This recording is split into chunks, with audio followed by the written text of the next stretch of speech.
नेर का इतिहास पढ़ रहे थे और आज उसी बीकानेर के इतिहास को अपने आगे बढ़ाएंगे। कल तक अपन ने कल्याणमल के विषय में पढ़ लिया था और कल्याणमल 1570 के नागौर दरबार के अंदर अपने दोनों पुत्र, यानी दोनों पुत्र का मतलब राय सिंह और राय सिंह का छोटा भाई पृथ्वीराज राठौर था, उन दोनों की नियुक्ति उसने कहां करनी थी? अकबर के दरबार में करनी थी। आज उससे आगे का पढ़ने वाले हैं अपन। अभी तक यदि आपने चैनल को सब्सक्राइब नहीं किया है तो इसको जरूर सब्सक्राइब आप कर ले, क्योंकि ये चैनल कोई मेरा स्पेशल नहीं है, अपन सबका ये चैनल है। और बहुत सारे विद्यार्थी यानी सब्सक्राइब करने में भी कंजूसी कर रहे हैं। यदि आपको क्लास अच्छी लग रही है तो इसे जरूर सब्सक्राइब करें। अब देखो, बीकानेर में एक अंग्रेज व्यक्ति आया था जो इटली का निवासी था। कहां का निवासी था? इटली का निवासी। इटली का निवासी जो था उस व्यक्ति का नाम था टेसीटोरी। क्या नाम था? इटली का निवासी कौन था?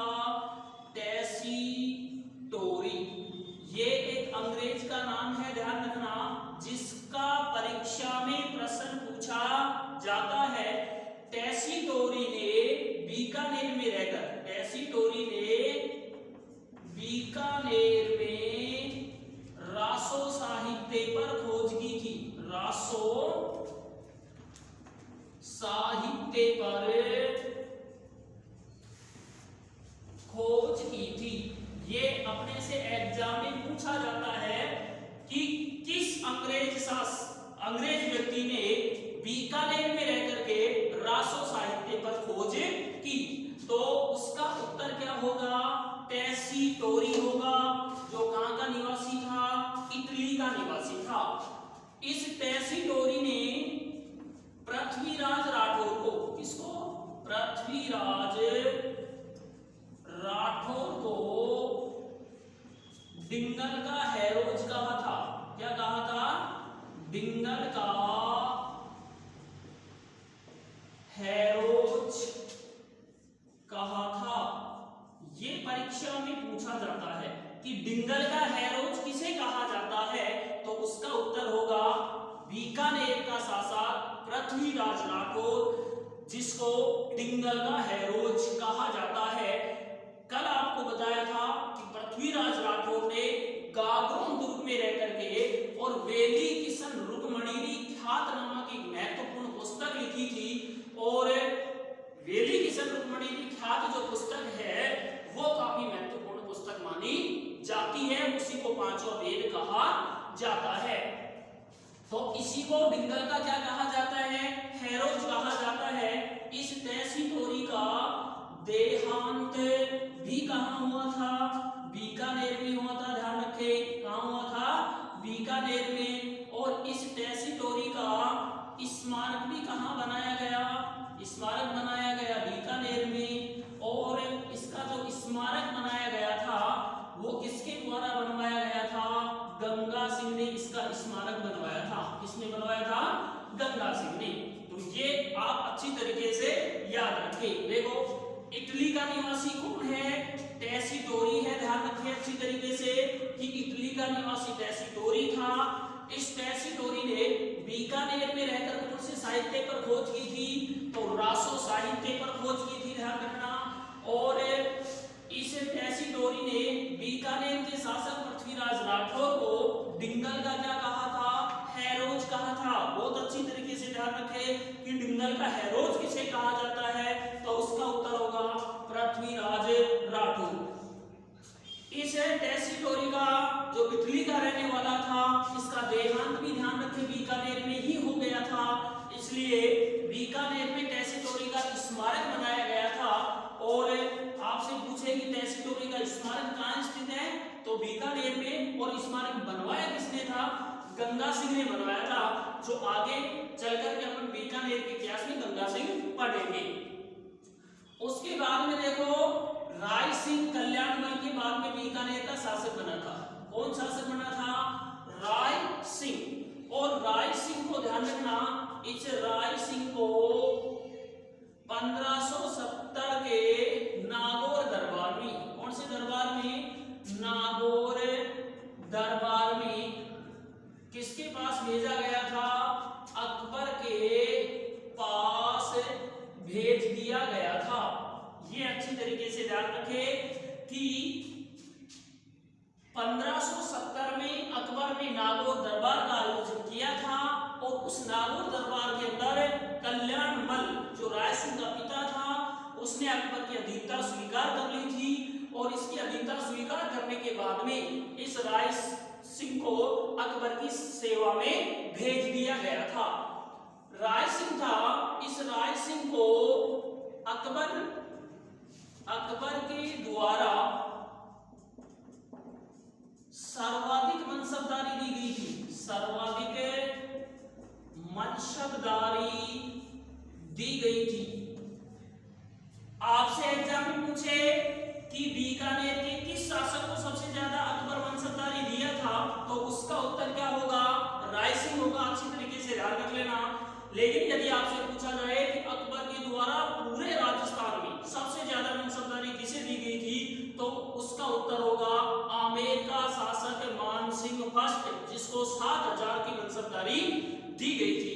और बीकानेर की ओर से पूछे तो बीकानेर के राय सिंह को सबसे ज्यादा मनसबदारी दी गई थी।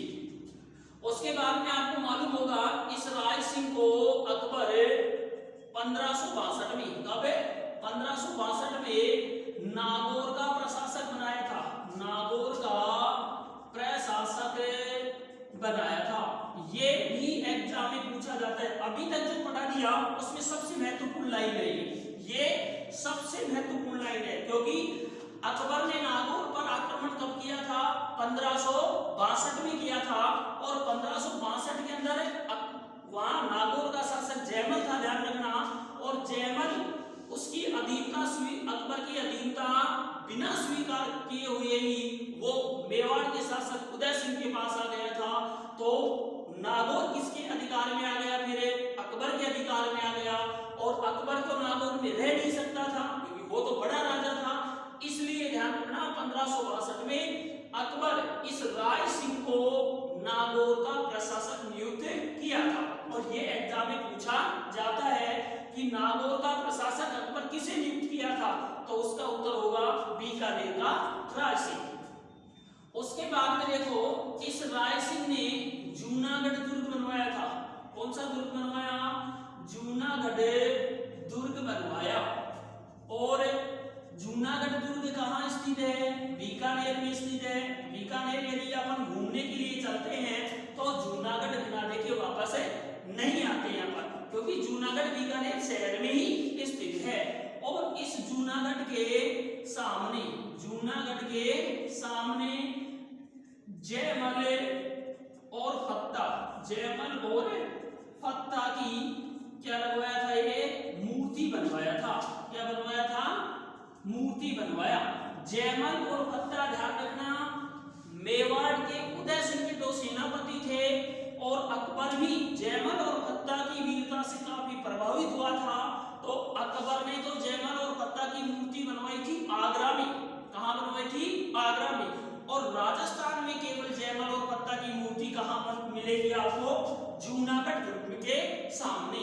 जूनागढ़ दुर्ग के सामने किसने बनवाई थी, राय सिंह ने बनवाई थी जयमल और फत्ता की मूर्ति। अब देखो राय सिंह 1570 में कहां चला गया था, अकबर के पास चला गया था, ध्यान रखना। और अकबर के द्वारा राय सिंह को बीकानेर के शासक को सर्वाधिक मनसबदारी दी गई थी। इसमें कहीं कंफ्यूज होने की आवश्यकता नहीं है।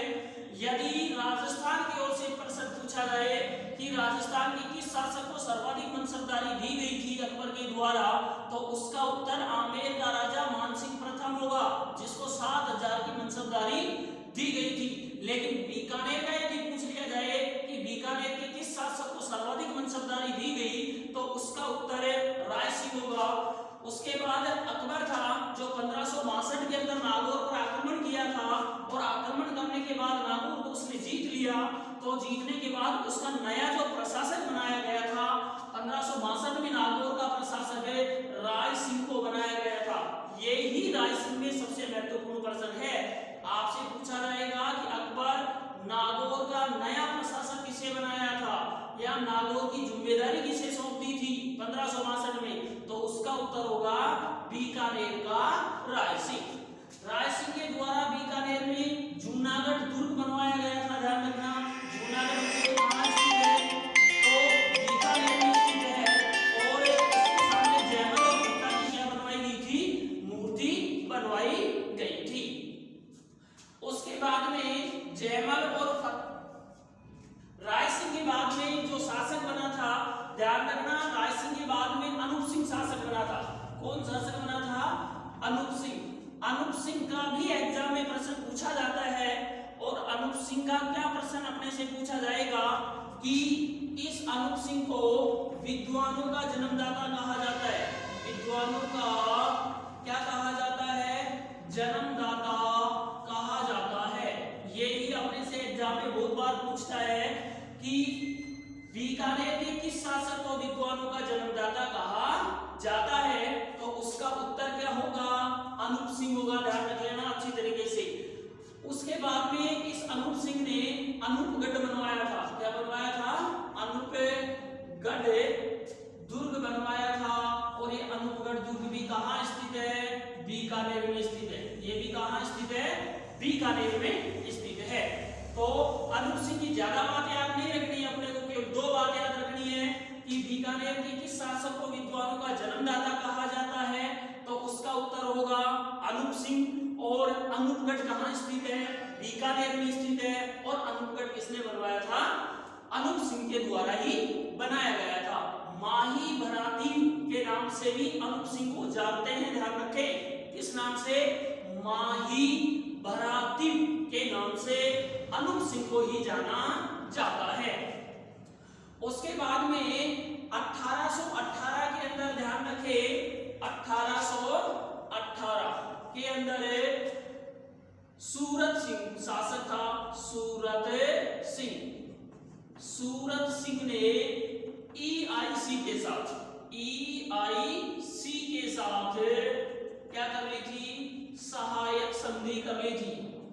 मैंने 1857 की क्रांति जब पढ़ाई थी तो उस समय यही समझाया गया था कि केवल आप दो ही रियासत याद रखें, करौली 1817, सिरोही 1823, किसके रूप में, सहायक संधि के रूप में। बाकी राजस्थान की ज्यादातर रियासतों ने 1818 में ही अंग्रेजों से सहायक संधि की थी।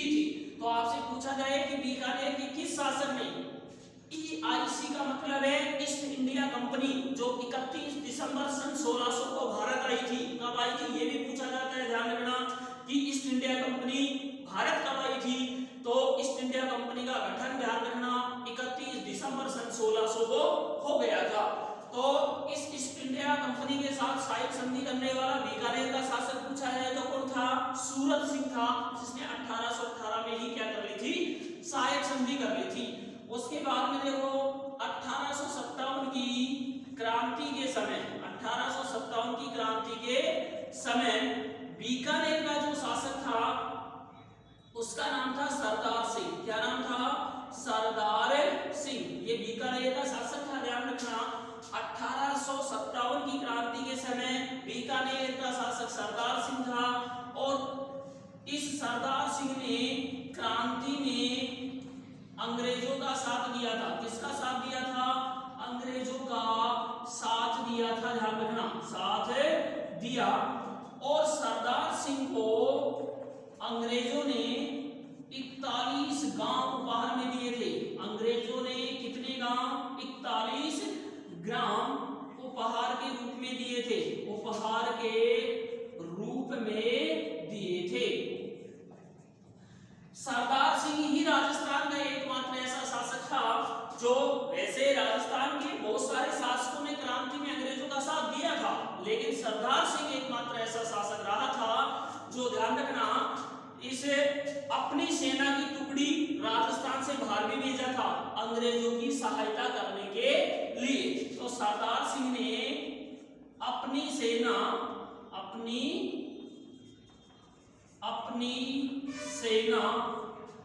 राजस्थान से बाहर भी भेजा था, राजस्थान से बाहर भी भेजा था। तो सरदार सिंह में से ज्यादा कुछ नहीं पूछा जाएगा आपसे, केवल यही लाइन आपसे सरदार सिंह में से पूछी जाती है कि बीकानेर का कौन सा शासक था या राजस्थान का कौन सा शासक था जो अंग्रेजों की सहायता करने के लिए राजस्थान से बाहर भी सैनिक टुकड़ी भेजा था। तो उसका उत्तर क्या होगा, सरदार सिंह होगा। ये तो भेजा था, ध्यान रखना, 1857 की क्रांति में। आगे चलकर गंगा सिंह आएगा तो वो प्रथम विश्व युद्ध में अंग्रेजों का साथ दिया था और उसने गंगा रिसाला नामक एक सैनिक टुकड़ी बनाया था और प्रथम विश्व युद्ध में वो भी सेना को राजस्थान से बाहर अंग्रेजों के पास भेजा था। तो दोनों में कहीं कंफ्यूज नहीं होना चाहिए आपके। 1818 में ध्यान रखना, बीकानेर का शासक है सूरत सिंह था, जिसने ईस्ट इंडिया कंपनी के साथ में क्या कर ली थी, सहायक संधि कर ली थी। और 1857 की क्रांति के समय बीकानेर का शासक कौन था, सरदार सिंह था। इस सरदार सिंह ने 1857 की क्रांति में, ध्यान रखना, किसका साथ दिया था, अंग्रेजों का साथ दिया था। इस बात से अंग्रेज खुश हो गए थे और अंग्रेज खुश होकर के अंग्रेजों ने सरदार सिंह को 41 गांव उपहार के रूप में दे दिए थे। कितने गांव दिए थे, 41। सरदार सिंह ने 1857 की क्रांति में अंग्रेजों का साथ दिया, लेकिन अपनी सेना राजस्थान से बाहर भी भेजा था, ध्यान रखना, अंग्रेजों को सहयोग करने के लिए इसने अपनी सेना बाहर भेज दी थी। उसके बाद में देखो 1914 से और 1918 के बीच कौन सा युद्ध हुआ था, प्रथम विश्व युद्ध हुआ था। ध्यान रखना, विश्व युद्ध हुआ था। आप सोच रहे होंगे कि साहब बीकानेर के इतिहास में प्रथम विश्व युद्ध कहां से आ गया, तो मैं इसका संबंध बता रहा हूं।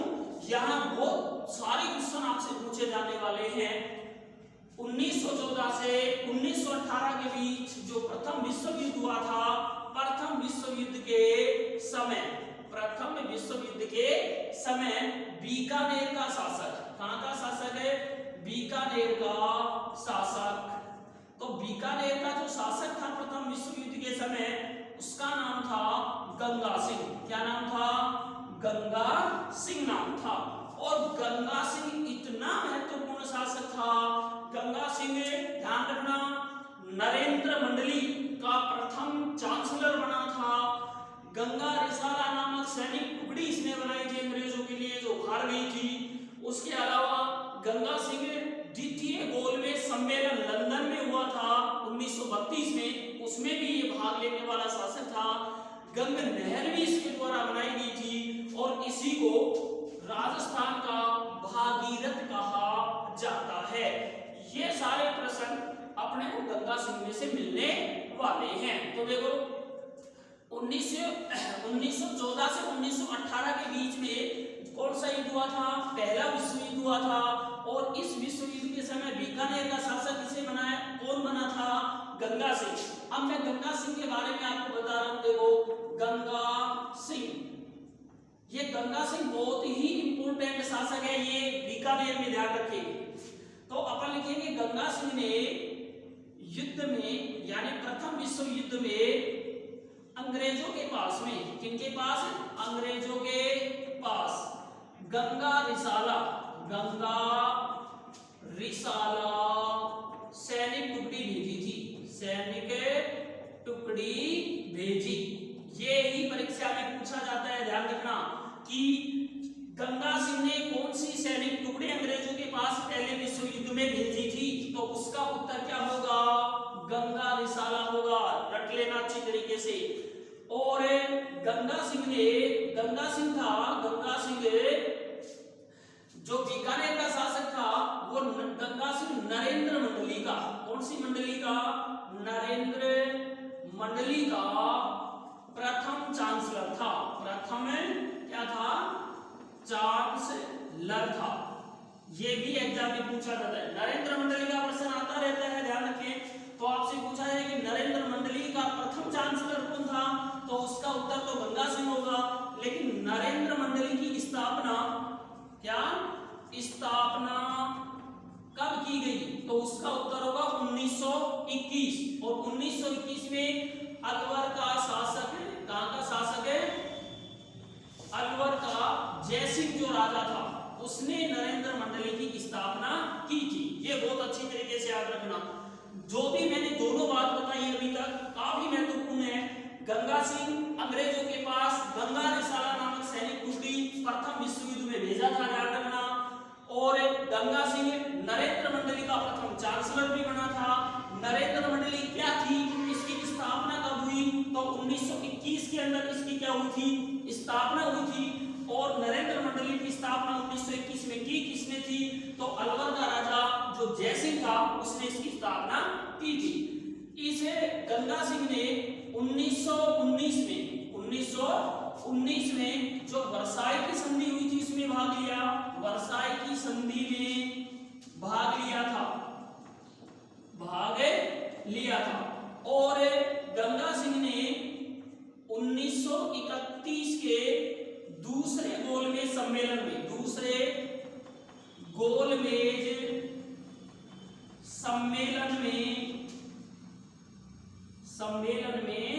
भाग लिया था। अब ये ध्यान रखना, गोलमेज सम्मेलन कहां हुआ था, लंदन में हुआ था, ध्यान रखना। गोलमेज सम्मेलन टोटल कितने हुए थे, 3। पहला 1930, 1931 और 1932, 3 गोलमेज सम्मेलन हुए थे। और सारे के सारे गोलमेज सम्मेलन कहां हुए थे, लंदन में हुए थे। महात्मा गांधी का क्वेश्चन इसमें पूछा जाता है कि महात्मा गांधी कौन से गोलमेज सम्मेलन में भाग लिया था, तो वो केवल दूसरे गोलमेज सम्मेलन में भाग लिया था। और गंगा सिंह भी दूसरे गोलमेज सम्मेलन में ही भाग लिया था। यदि तीनों गोलमेज सम्मेलन पूछे कि तीनों गोलमेज सम्मेलनों में किसने भाग लिया, तो उसका उत्तर होगा डॉक्टर बी.आर. अम्बेडकर, जिसने तीनों गोलमेज सम्मेलनों में भाग लिया था। तो ये बहुत महत्वपूर्ण चीज है, ध्यान रखना कि गंगा सिंह ने प्रथम विश्व युद्ध के अंदर गंगा रिसाला नामक सैनिक टुकड़ी अंग्रेजों के पास भेजी थी। और गंगा सिंह नरेंद्र मंडली का प्रथम चांसलर भी बना था। और नरेंद्र मंडली की जो स्थापना थी वो 1921 में की गई थी। और नरेंद्र मंडली की स्थापना अलवर के शासक जयसिंह के द्वारा की गई थी। इसे गंगा सिंह ने 1919 की जो विश्व स्तर की वर्साई संधि थी उसमें भी भाग लिया था। और 1931 में जो दूसरा गोलमेज सम्मेलन हुआ था उसमें भी गंगा सिंह ने भाग लिया था। और तीनों गोलमेज सम्मेलन कितने हुए, 3 हुए थे। और तीनों ही कहां पर हुए थे, लंदन में 1930, 31 और 32। तीनों में भाग लेने वाला व्यक्ति था अम्बेडकर।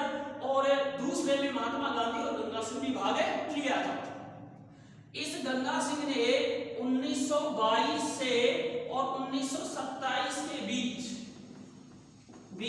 क्या बनवाई थी, गंग नहर बनवाई थी, ध्यान रखना। क्या बनवाई थी, गंग नहर। 1922 से 1927 के बीच कौन सी नहर बनवाई गई थी, गंग नहर बनवाई थी। तो मैं गंग नहर को यहां लिख देता हूं। अबे जो गंग नहर बनवाई गई थी, तो गंग नहर किसने बनवाई, गंगा सिंह ने। कब बनवाई, 1922 से 1927 के बीच। और गंग नहर राजस्थान की प्रथम नहर है। राजस्थान की कौन सी नहर है, प्रथम नहर मानी जाती है। पहली नहर पूछे तो गंग नहर, सबसे बड़ी नहर पूछे तो ध्यान रखना इंदिरा गांधी नहर है। गंग नहर की लंबाई, गंग नहर की क्या है, लंबाई है जो 292 किलोमीटर है। कितनी किलोमीटर है, 292 किलोमीटर है। और गंग नहर राजस्थान की प्रथम नहर है, इसकी लंबाई कितनी है, 292। गंग नहर की रूपरेखा ध्यान रखना किसने बनाई थी, कंवर सेन ने बनाई थी। किसने बनाई थी, कंवर सेन ने। कंवर सेन राजस्थान का प्रथम पद्मश्री पुरस्कार विजेता है, ध्यान रखना। ये कंवर सेन क्या विजेता है, प्रथम पद्मश्री पुरस्कार विजेता कौन है, कंवर सेन है। इसने किसकी रूपरेखा बनाई, गंग नहर की। इसकी लंबाई कितनी है, 292 है। और राजस्थान की ये पहली प्रथम नहर मानी जाती है। इस कंवर सेन ने बीकानेर राज्य में पानी की आवश्यकता नामक क्या लिखी थी, पुस्तक लिखी थी। 2 बात याद रखें, कंवर सेन राजस्थान का पहला पद्मश्री पुरस्कार विजेता व्यक्ति है और बीकानेर राज्य में पानी की आवश्यकता नामक पुस्तक लिखी थी। इस सारे कारण से इस गंगा सिंह को राजस्थान का भागीरथ कहते हैं। क्या कहते हैं, राजस्थान का भागीरथ भागीरथ कहा जाता है। ये भी एग्जाम में पूछा जाता है। इसके आगे का बीकानेर का इतिहास जो भी रहा है वो आपको नेक्स्ट क्लास में पढ़ाया जाएगा। Thank you.